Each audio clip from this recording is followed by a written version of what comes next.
자, 21번부터 25번을 보겠습니다. 첫 번째 문단.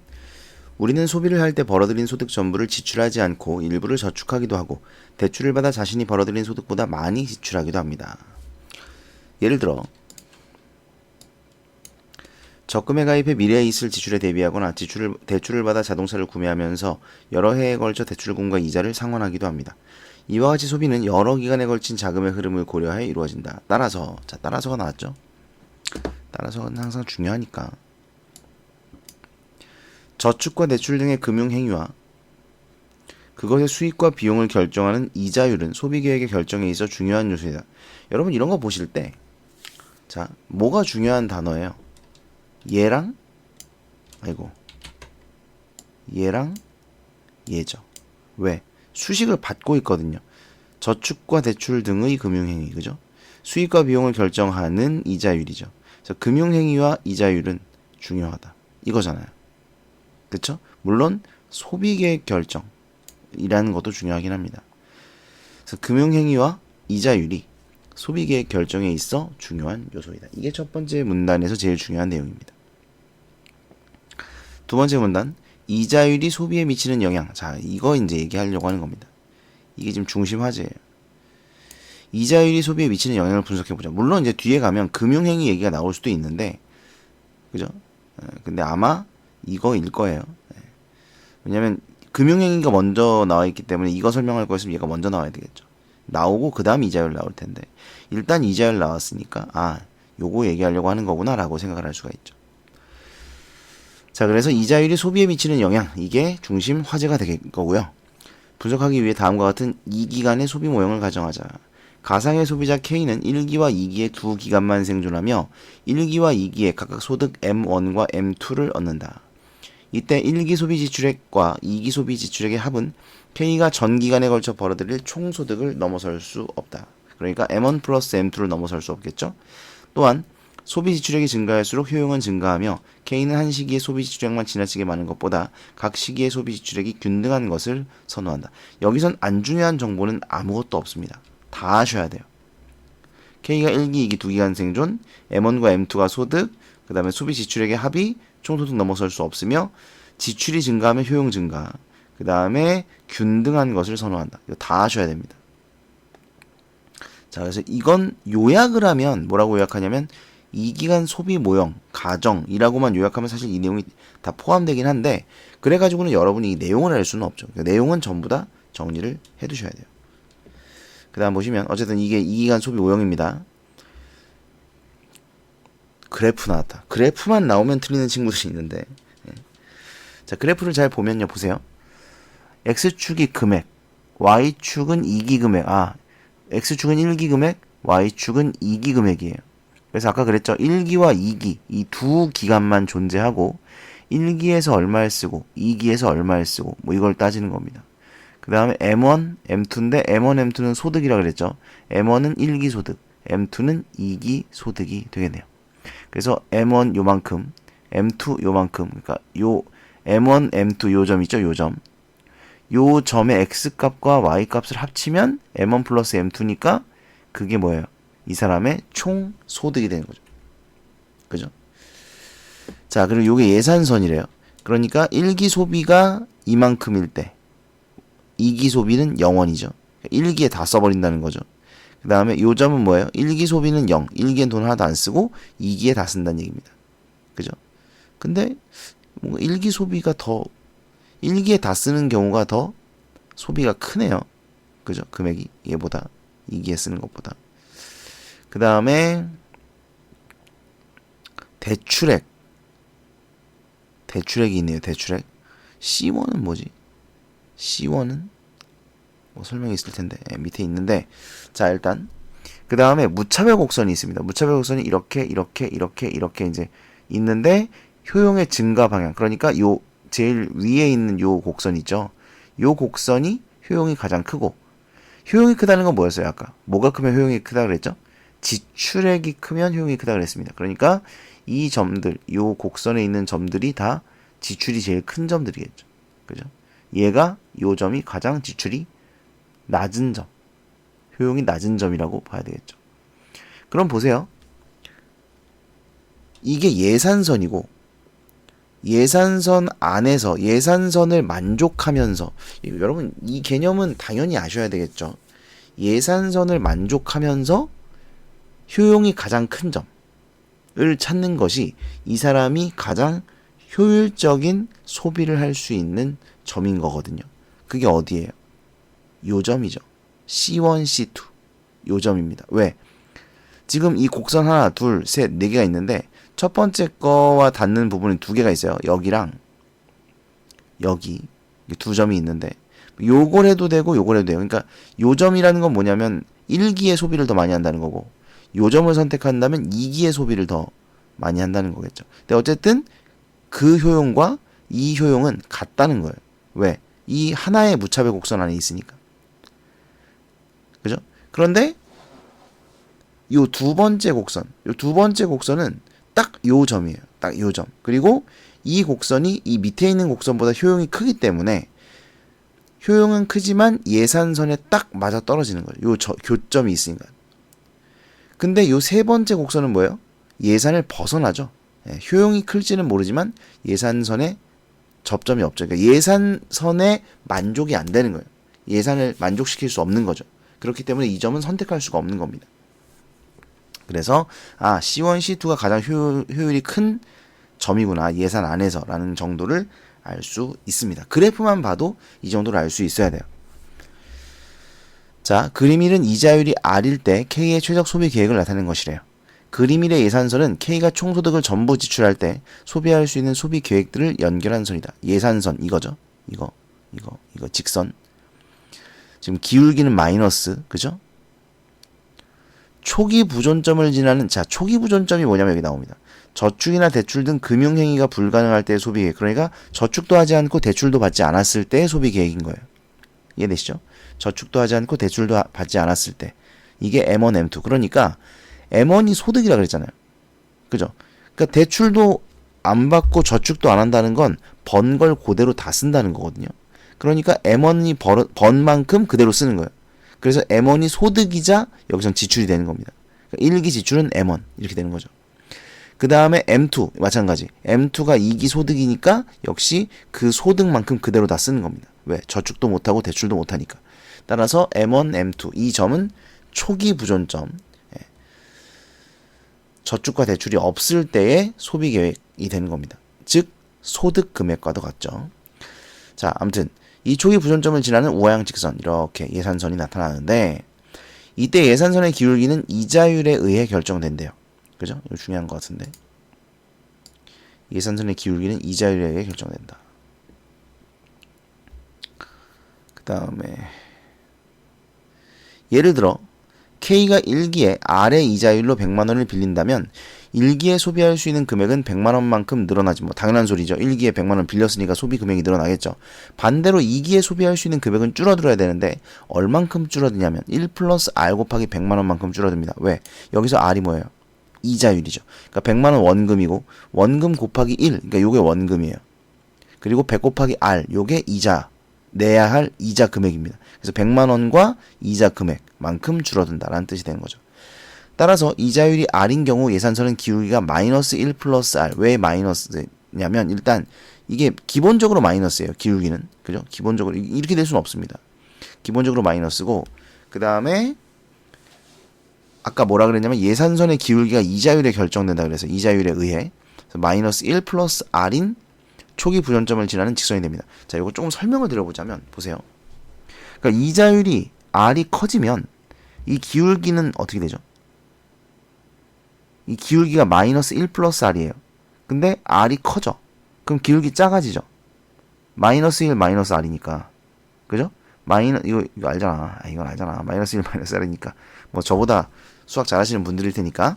자, 마이너스 1 마이너스 R이니까 R이 커질수록 기울기는 작아집니다. 물론 절대값은 커지죠. 그죠?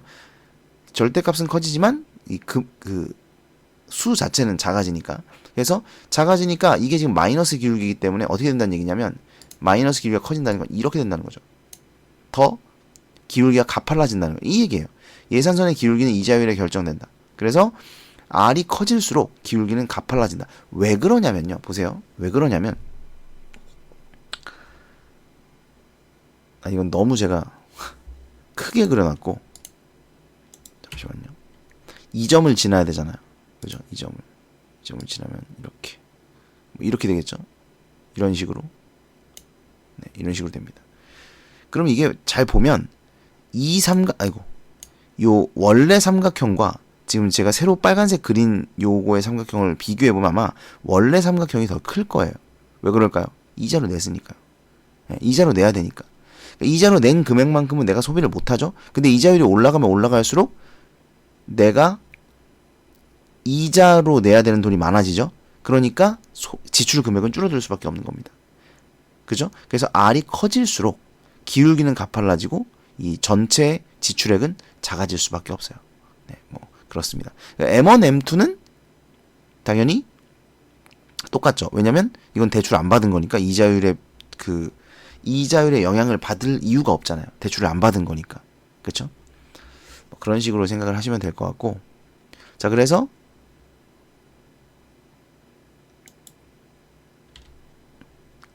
그 다음을 봅시다. 뭐 이게 좀 꼭 이런 건 아닌데 좀 달라질 수도 있겠네요. 자, 아무튼 요건 이제 설명을 하는 거예요. 어쨌든 기울기가 커지면, 그러니까 이자율이 커지면 기울기가 이렇게 더 가팔라진다는 겁니다. 그 다음 봅시다. 초기 부존점 왼쪽의 예산선. 초기 부존점 왼쪽이니까 여기죠. 여기요. 여기. 이 점들은 저축할 때 예산선이에요. 저축을 할 때 예산선. 그러니까 무슨 얘기냐면 M1만큼 1기에 벌었는데 소비는 M1만큼 안 했다는 거잖아요. 이 여기니까. 그죠? 그래서 저축을 했다는 걸 알 수가 있죠. 그래서 2기 때 M2만큼 벌었음에도 불구하고 더 많이 쓸 수 있는 거예요. 이해되시나요? 그리고 그래서 이자율이 높아지면 저축을 할수록 2기에 쓸 수 있는 돈이 많아지겠죠. 그래서 기울기가 가팔라지는 겁니다. 반대로 밑에 나올 텐데 이자율이 커졌는데 대출을 받았다. 그러면 2기에 쓸 수 있는 돈이 줄어들겠죠. 그런 거거든요. 자, 봅시다. 어디를 봐야 되지? 네. 그리고 오른쪽의 예산선 여기죠. 여기는 대출을 받았을 때 소비 계획들을 의미한다는 거. 그 다음 본다. 그림 1의 무차별 곡선. 자, 요거죠. 무차별 곡선. 이게 4개 있는 거, 요거. 얘들은 효용이 동일한 K의 소비 계획들을 연결하는 선입니다. 그러니까, 이 곡선 위에 있는 모든 점들은 효용이 똑같습니다. 네, 효용이 똑같아요. 사실은, 얘는요, M1, M2, 요 점을 선택하는 것보다, 요 정도의 점을 선택하는 게 더 좋아요. 여기. 왜냐면 그럼 지출액은 줄어들고, 효용은 똑같거든요. 뭐 아무튼 그래서 요 위에 있는 효용은 모두 똑같다. 요 선 위에 있는 모든 점들의 효용은 똑같다. 이런 얘기예요. 그 다음에 좌측 아래의 무차별 곡선보다 우측 위의 무차별 곡선일수록 더 높은 효용. 그러니까 이거. 얘가 제일 큰 효용이라는 거죠. 효용의 증가 방향 나와 있죠. 이는 매시기의 소비가 많을수록 효용이 증가하기 때문이다. 즉 M1, M2를 지나는 무차별 곡선보다 M1, M2 여기죠. 요 곡선보다 C1, C2를 지나는 무차별 곡선, C1, C2가 두 번째죠. 여기.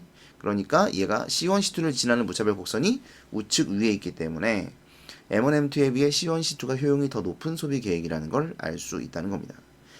이는 C1, C2의 매시기 소비 지출액이 더 균등하기 때문이다. 왜냐면 균등한 지출을 얘가 선호한다 그랬죠. 아까 보면 소비 지출액이 균등한 것을 선호한다. 예, 이렇게 균등해야 더 효용을 느낀다는 거죠. 그래서 C1, C2가 더 효용이 높다는 겁니다. 따라서 K는 예산선과 무차별 곡선이 접하는 지점. 아까 얘기했죠. 예산도 만족을 하면서 효용이 가장 높은 지점이에요. C1, C2에서 최적 소비 계획을 결정한다. 즉 C1, C2를 제외한 예산선상의 다른 소비 계획들과 예산선 아래쪽의 소비 계획들은 C1, C2보다 효용이 작기 때문에 선택되지 않습니다. 예산선 위쪽의 소비 계획들은 이 두 개, 위에 점선 두 개, 요거는 선택할 수가 없습니다. 왜? 예산선 위쪽의 소비 계획들은 K의 총소득 범위를 넘어가므로 더 효용이 높지만 선택할 수 없습니다.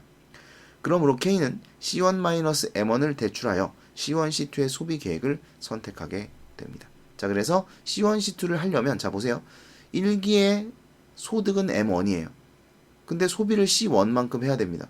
그러니까 당연히 대출을 받아야 되겠죠. 네, 대출에 이만큼. C1-M1만큼의 대출을 받아야 한다는 것이죠. 그러므로 K는 이 얘기입니다. 그 다음 보시죠. 그런데 이제 이자율 변화가 K의 소비 계획에 미치는 영향을 알아보기 위해 이자율이 상승한 경우를 가정해보자. 아, 근데 줄을 너무 안 쳤네. 잠깐만요.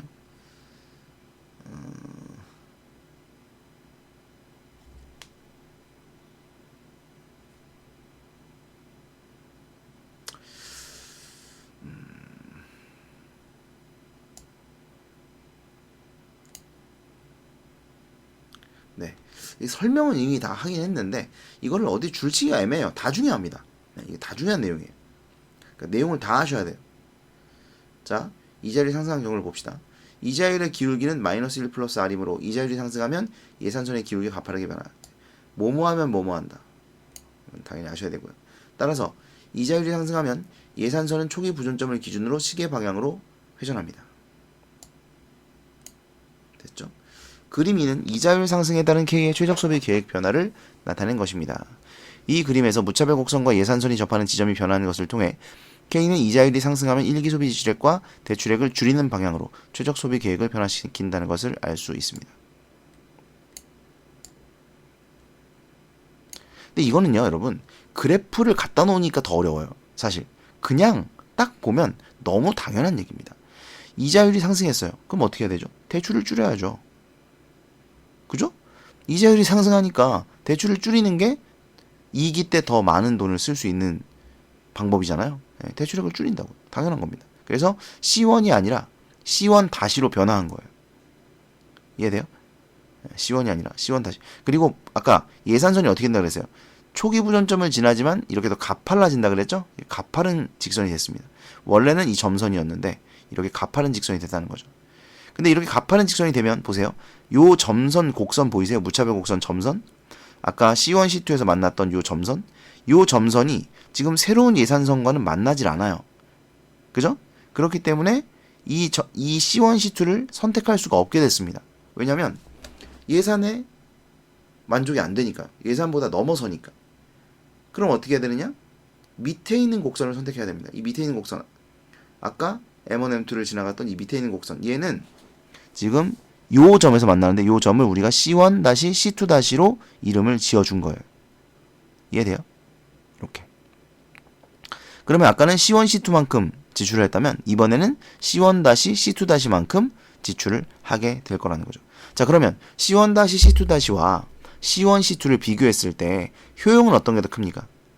C1, C2가 더 크죠. 왜냐면 C1, C2는 이 위에 있는 무차별 곡선에 있는 점이죠. C1, C2는. 근데 C1-C2-는 요 밑에 있는 무차별 곡선 위에 있는 점이에요. 그러니까 효용이 더 작습니다. 하지만 예산선에는 들어가죠. 예산선을 만족할 수 있죠. 그렇기 때문에 C1-C2-를 선택할 수밖에 없는 거예요.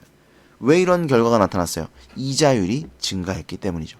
이자율이 증가해서 예산선이 이렇게 가파르게 바뀌었기 때문에, 이렇게 바뀌면서 기존의 무차별 곡선과의 접점이 사라졌기 때문에 이 무차별 곡선과의 접점이 없으므로 얘를 선택할 수가 없는 겁니다.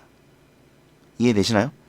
자, 소비계획을 바꾼 이유는 두 가지입니다. 첫째, 이자율이 상승에 따라 2기 소비에 대한 1기 소비의 상대적 가치가 하락했습니다. 무슨 얘기냐면 1기에 소비하는 것보다 2기에 소비하는 게 더 좋다는 거예요. 예를 들어 내가 1,000원짜리 빵을 사 먹는데 이걸 1기에 소비하면 이자를 내야 돼요. 이해돼요?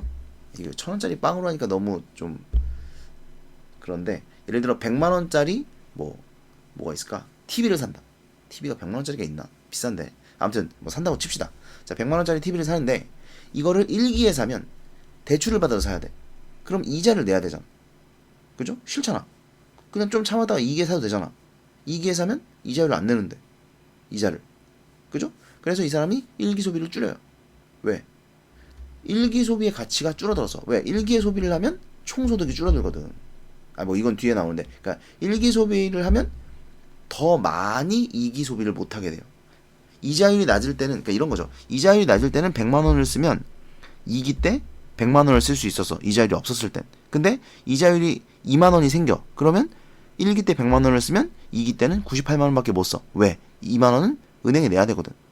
그러니까 1기 소비의 가치가 하락한 거야. 1기 소비 별론데? 이렇게 느끼잖아요. 그쵸? 그래서 2기 소비를 늘리고 1기 소비를 줄이게 됩니다. 당연한 거예요. 당연한 거야. 너네도 그렇게 할 거예요. 당연히. 자, 그래서 이렇게 1기와 2기 소비의 상대가치 변화로 인해 최적 소비 계획이 달라진다는 겁니다. 자, 이것을 대체 효과라고 한대요. 자, 뭐예요? 대체 효과는 그러니까 뭐예요? 1기 소비의 가치와 2기 소비의 상대적 가치가 달라짐에 따라 소비 계획을 바꾸는 거. 이것을 대체 효과라고 하는 겁니다. 그 다음 두 번째, 이자율 상승으로 인해 상환해야 할 대출 이자가 늘어 총 소득이 감소하는 효과가 나타났기 때문입니다. 그러니까 이자로 내니까 200만 원을 벌었는데 원래는 100만 원, 100만 원 이자가 없을 때는 100만 원, 100만 원 쓰면 됐어. 근데 이제는 이자율이 200만 원을 번 게 아니구나. 미안해요. 100만 원을 벌고 100만 원을 대출을 받았다. 그러면 이 100만 원에 대한 이자를 내야 되는데 예전에는 100만 원, 100만 원 쓸 수 있었어. 이자가 없을 땐. 근데 이제는 100만 원, 98만 원 쓴다는 얘기죠. 2만 원을 내야 되니까. 그 이자로. 그래서 총 소득이 감소하는 효과가 나타나는 겁니다. 따라서 총소득 감소에 따라 K는 1기 소비 지출액과 2기 소비 지출액을 모두 줄입니다. 왜? 총소득 자체가 감소했으니까 1기 소비 지출액과 2기 소비 지출액을 모두 줄여요. 근데 아까 뭐라 그랬죠? 여기서는 1기 소비는 줄이고 2기 소비를 늘린다 그랬죠. 근데 이 효과로는 1기 소비 지출액과 2기 소비 지출액을 모두 줄이는 방향으로 변경한다는 거예요. 이 두 가지가 이제 동시에 일어납니다. 자, 그래서 얘를 소득 효과라 그래요. 소득 효과. 소득이 줄어드는 효과죠. 이자율이 올라서 소득이 줄어드는 효과를 가져온다. 이게 소득 효과입니다. 자, 그리고 이 두 가지가 동시에 일어나면 어떻게 되냐면 보세요. 대체 효과와 소득 효과로 인해 1기 소비 지출액은 일단 줄여요. 일단 무조건 줄입니다. 그리고 2기 소비 지출액은 대체 효과와 소득 효과가 상충됩니다. 그죠? 대체 효과에서는 2기 소비 지출액을 늘렸단 말이에요. 근데 소득 효과에서는 2기 소비 지출액도 줄였단 말이죠. 그쵸? 근데 이게 얼만큼 줄일 건지는 아직 잘 몰라요. 아직 이건 나오지 않았어요. 그러니까 이건 이자율에 따라 달라진다는 겁니다. 이자율에 따라. 그래서 만약에 대체 효과가 더 크다. 그러면 2기 소비 지출액은 증가하겠죠. 근데 소득 효과가 더 크다. 그러면 2기 소비 지출액도 줄어드는 거예요. 내 말 뭔 말인지 이해되니? 대체 효과는 1기 소비는 줄이고 2기 소비는 늘린단 말이죠. 그러니까 늘리는 금액이 분명히 있을 거라고. 근데 소득 효과 때문에 2기 소비 지출액을 줄이는 금액도 있을 거 아니야. 그러니까 이 두 개를 비교해서 늘리는 게 많으면 늘리는 게 많을 수도 있고 줄이는 게 많을 수도 있잖아. 그러니까 대체 효과가 더 크게 일어나면 늘리는 게 많은 거고 소득 효과가 더 크게 일어나면 줄이는 게 많은 거고. 아시겠죠? 그래서 문제에서 분명히 뭐 그런 거 나올 거야. 얘 소비가 뭐 원래는 이거는 100만 원이었는데 2기 소비 지출액이 90만 원이 됐다. 그러면 얘는 대체 효과가 큰 거냐 소득 효과가 큰 거냐 뭐 이런 거 물어보겠죠. 안 물어볼 수도 있지만 결국은 이런 걸 물어보거든. 대체 효과 소득 효과 이런 개념 주고 이 개념을 네가 제대로 이해했니? 이런 거 물어볼 거기 때문에. 그 다음 이처럼 이 기간 소비 모형을 통해 자 결국 이겁니다. 이자율이 소비에 미치는 영향을 이해할 수 있다. 여러분 까먹지 마요. 비문학할 때 항상 중요한 것은 첫 번째 문단에서 우리가 했던 얘기. 첫 번째 문단에서 뭐 얘기했어요? 이자율이 소비 계획의 결정에 있어 중요한 요소이다. 이거 얘기했죠? 네, 이거 얘기했어요. 그게 여기 있는 겁니다. 이자율이 소비에 미치는 영향을 이해할 수 있다. 그만큼 중요하다는 걸 알 수 있다. 이런 뜻이에요. 그러니까 결국은 이 글이 말하고자 하는 건 이거예요. 이자율이 소비에 영향을 크게 미친다는 것이죠. 아시겠니? 자, 이해가 안 되시면 한 번 더 들어보시고요. 그래도 이해가 안 된다. 가져오세요. 예, 다시 한번 눈앞에서 설명해드리겠습니다. 혹시 이해 안 되시면 가져오시고 자 정리를 한번 해보겠습니다. 자 정리를 했습니다. 일단 첫 번째 문단은 화제 제시예요. 그래서 이자율은 소비 계획에 있어 중요한 요소이다. 이거 설명하는 거고요. 두 번째 2기간 소비 모형을 가정했죠. 그래서 1기는 소득 M1이고 2기는 소득 M2. 그런데 평생을 2기로 나누고 각각의 소득을 M1, M2로 하고 지출액은 소득의 합을 넘어설 수 없다. 이게 당연히는 제가 붙인 거예요. 당연한 소리 하고 있어가지고 지출액이 클수록 효용이 크다. 각 시기에 지출이 균등한 것을 선호한다. 이거에 따라서 이제 효용이 달라진다는 얘기겠죠. 자, 그래프를 봅니다.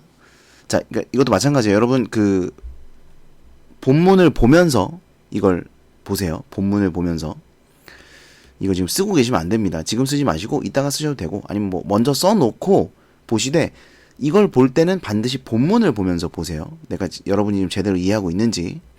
자, 그래프를 보면서 이걸 보십시오. 직선, 자, 그 기울기가 우하향하고 있는 소비계획의 경우의 수들을 연결한 선입니다. 예산선. 이것도 그냥 원래 예산선인데 소비계획의 경우의 수들을 연결한 선이라는 거.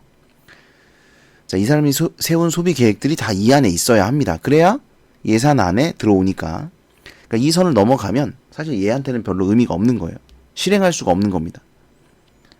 초기 부존점은 저축이나 대출을 하지 않았을 때 소비계획. 그래서 소비계획. 그래서 M1만큼 버는데 M1을 쓰고 M2만큼 버는데 M2를 쓰니까 저축 대출 없이 그냥 번 만큼 다 쓴다. 이런 거죠. 그 다음에 이자율이 클수록 예산선의 기울기는 작아진다. 저는 여기서 작아진다고 표현을 했는데 절대값은 커진다는 얘기예요. 절대값은 커집니다. 예산선의 기울기가 마이너스 1 플러스 R이기 때문에 기울기 값 자체는 작아지지만 절대값은 커진다. 절대값은 커진다는 건 다시 말하면 기울기가 가팔라진다는 것이죠.